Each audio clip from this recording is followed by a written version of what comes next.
कहता 2 हाउस तुम्हारे 1 हाउस तुम्हारा, सोना देख करके सांप बदल लेते, बोले भाड़ में गया राम जी मुर्दाबाद। तुरंत कह देते। इसीलिए राम जी चतुर थे, उन्हें पता था कि आदमी बदल सकता, बंदर क्या जाने अदरक का स्वाद।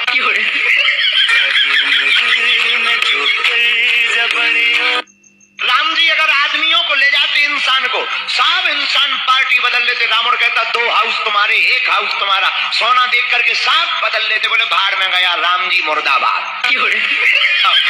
तुरंत कह देते। इसीलिए राम जी चतुर थे, उन्हें पता था कि आदमी बदल सकता, बंदर क्या जाने अदरक का स्वाद।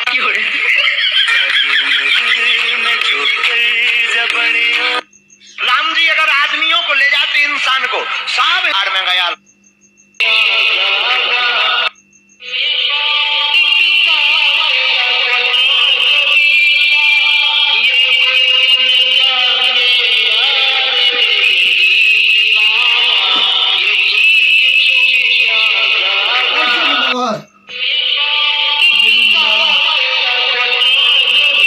आपका स्वागत है बिग बॉस के घर में।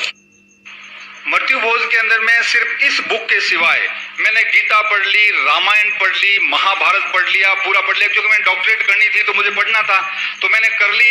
इस गरुड़ पुराण के सिवाय किसी किताब के अंदर में ये नहीं लिखा हुआ है कि मृत्यु भोज होना चाहिए। और बताऊं इसमें भी क्या लिखा हुआ मैं बताऊं आपको। और सब जगह शास्त्र ये कहते हैं कि अंतिम संस्कार, मरने के बाद जब हम उसको दाग दे देते हैं तो उसको अंतिम संस्कार कहते हैं। अंतिम संस्कार के बाद किसी प्रकार के कोई संस्कार हमारे लिए लागू नहीं है। जब हमने अंतिम संस्कार ही कर दिया उसका, तो ये कौन से संस्कारों की बात कर रहे हैं कि हम 12 दिन तक वो हलवा पूड़ी और पता नहीं क्या क्या चलाते आ रहे हैं। मृत्यु भोज। धन्यवाद। बिग बॉस में मुझे बुलाया कि आप आइए, करोड़ों रुपए का ऑफर है, लेकिन मैंने उसे ठुकरा दिया। मैंने स्वीकार नहीं किया क्योंकि वह मेरे संस्कृति और संस्कारों से मैच नहीं कर रहा। देवा देवा देवा, मैं तो तेरे पीछे पड़ता था तो राम निकला रे, देव मानुस निकला। पैसा मायने नहीं रखता, मेरे संस्कार मायने रखते हैं। बात कर रहे हैं। मैंने कहा कि वो जो बिग बॉस है, प्रोग्राम है, वहाँ पे गाली गलौच वाले लोग रहते हैं। बात तो सही है। वो संस्कारी लोग नहीं होते, इसलिए मेरा वहाँ जाना सही नहीं होगा। इसलिए मैंने उस ऑफर को ठुकरा दिया। यदि पैसे का लालच होता तो करोड़ों का तो ऑफर था, मैं कर लेता, लेकिन नहीं।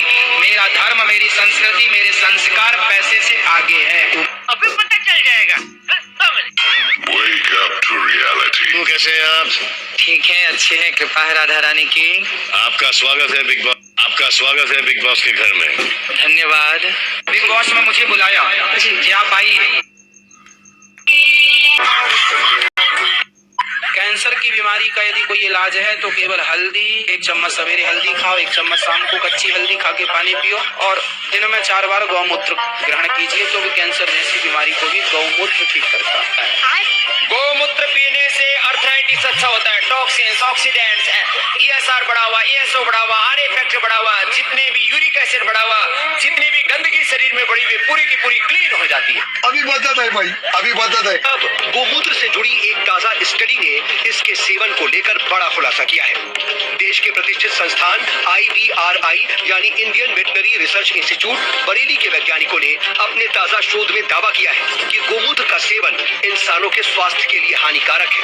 इस स्टडी में दावा किया गया है कि गोमूत्र में हानिकारक बैक्टीरिया होते हैं जो सेहत को नुकसान पहुंचा सकते हैं।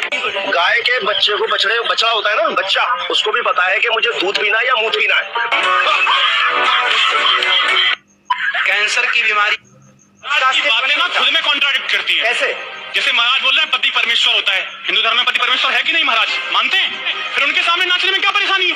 अब जब हम परमेश्वर के सामने नाच रहे हैं और पति के सामने नाचने में परेशानी है, महाराज कमाल कर रहे हैं आप 21वीं सदी में जी रहे हैं। आप यहाँ कैसे आए? रथ से आए महाराज या फिर कारवार से आए हैं? तो टेक्नोलॉजी का इस्तेमाल कर रहे हैं ना आप। ठीक है, मैं ब्राह्मण आदमी हूँ, मैंने भी संस्कृत पढ़ी है। आप बातें करते हैं 5000 साल पहले की और चीजें इस्तेमाल। आपने घड़ी कौन सी कंपनी की पहनी है महाराज? हमें जो दे देती दिया जाता है महाराज, तो पहन लेते हैं। अगेंस्ट क्यों बोलते हैं आप? मेडिकल साइंस के अगेंस्ट बोल रहे हैं। आपने सिस्टम ही बदल दिया पूरा कि भाई गाय के गोबर खाने से बच्चा पैदा हो जाएगा या गोबर में जो गेहूं निकल रहा है। आपकी बातें महाराज तर्क संगत बिल्कुल नहीं है। मैं चाहता हूं कि जो आप कर रहे हैं कम से कम तर्क के साथ बोले, फैक्ट के साथ बोले। आप बोल रहे 14 साल के लड़के ने जीमेल का आविष्कार किया है। आप बोल रहे स्टीव जॉब्स चक्कर में आया था, एप्पल खा के दे दिया उन्होंने। कैसी बातें कर रहे हैं महाराज आप? ये सारी फैक्ट चेक करिए पहले, फिर बोलिए आप। आपकी बातें ना खुद में कॉन्ट्राडिक्ट करती हैं। कैसे? जैसे महाराज बोल रहे हैं पति परमेश्वर होता है, हिंदू धर्म में पति परमेश्वर है कि नहीं महाराज? मानते हैं? फिर उनके सामने नाचने में क्या परेशानी है? अब जब हम परमेश्वर के सामने नाच रहे हैं और पति के सामने नाचने में परेशानी है, महाराज कमाल कर रहे हैं आप 21वीं। एक चूहा एक कसाई के घर में बिल बना रहा था। तब उसने देखा वो कसाई और उसकी पत्नी जो थे ना, वो थैले से कुछ निकाल रहे थे।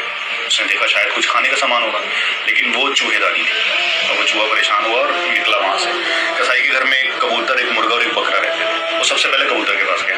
तुमको पता है आज कसाई चूहेदान लेके आया है? तो हंसने लगा। तो मेरा इससे क्या, तुझे डरना चाहिए। फिर मुर्गे के पास गया। तेरे को पता है वो आज जो मालिक है तुम लोगों का, वो चूहेदानी लेके आया। तो वो और जोर से हंसने लगा। तो भाई मेरा इससे क्या, वो तेरे लिए लाया। वो फिर लास्ट में बकरे के पास गया। बकरे ने भी वही सेम जवाब दिया। फिर क्या हुआ, उस चूहेदानी में सांप की पूंछ फंस गई और जैसी आवाज से उसकी पत्नी देखने आई तो सांप ने उसको डस लिया। क्या हुआ, डॉक्टर ने उसको इलाज के लिए बताया कि आपको कबूतर का सूप पीना है। कबूतर की जान गई। फिर जब वो बीमार थी, उसको देखने के लिए मेहमान आए, तो जो वो मुर्गा था उस मुर्गे को काटा गया। उसके बाद वो जब ठीक हो गई पूरी तरह से, तो कसाई ने खुशी की और खुशी में बकरा काटा और सबको दावत खिलाई। तो मोरल ऑफ, एक चूहा एक कसाई के घर में बिल बना रहा था। तब उसने देखा वो